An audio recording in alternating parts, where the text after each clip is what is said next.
আসসালামু আলাইকুম।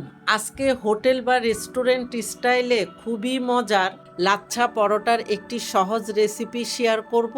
আর এই পরোটাটা আবার অনেকের কাছে ছেঁড়া বা ফেনি পরোটা নামেও পরিচিত।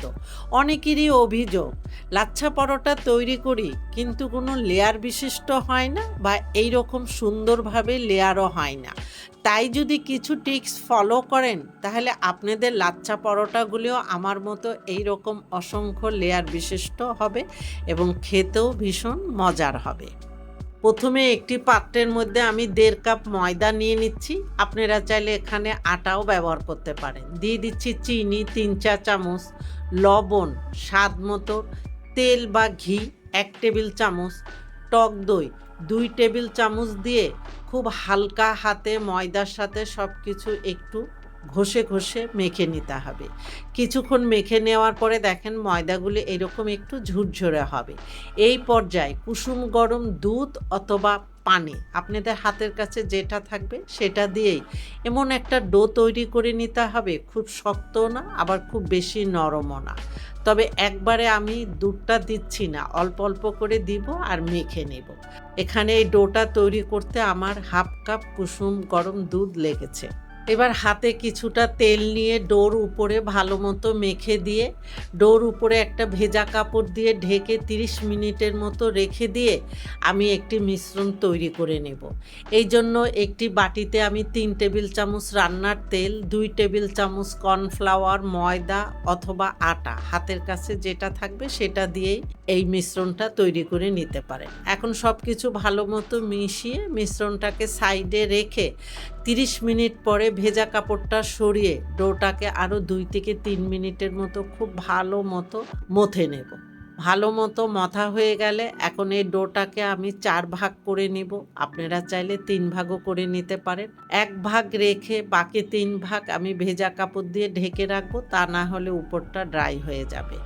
এখন ১ ভাগ হাতের মধ্যে নিয়ে উপর থেকে নিচের দিকে টেনে টেনে এইরকম একটা গোল বল তৈরি করে নেব।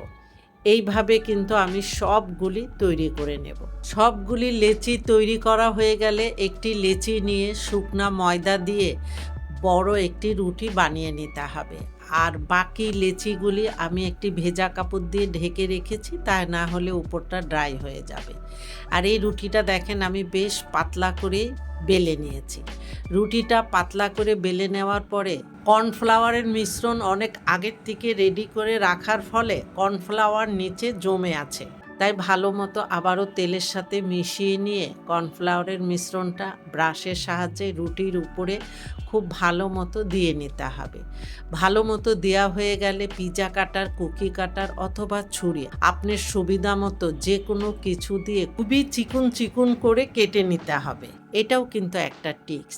যত চিকুন করে কেটে নিতে পারবেন আপনার লাচ্ছা পরোটার লেয়ার ততই ভালো হবে। এখন এক সাইড থেকে খুবই হালকা হাতে এইভাবে জড়ো করে নেব। এই কাজটাও কিন্তু খুবই হালকা হাতে করবেন। আর এগুলি আসলে বলার কিছু নাই, স্ক্রিনে দেখেই বুঝে নিতে হবে।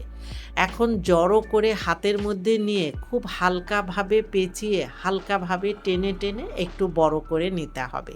এই কাজটি যদি জোরে এবং দ্রুত করেন তাহলে লাচ্ছা পরোটা লেয়ারগুলি বোঝা যাবে না।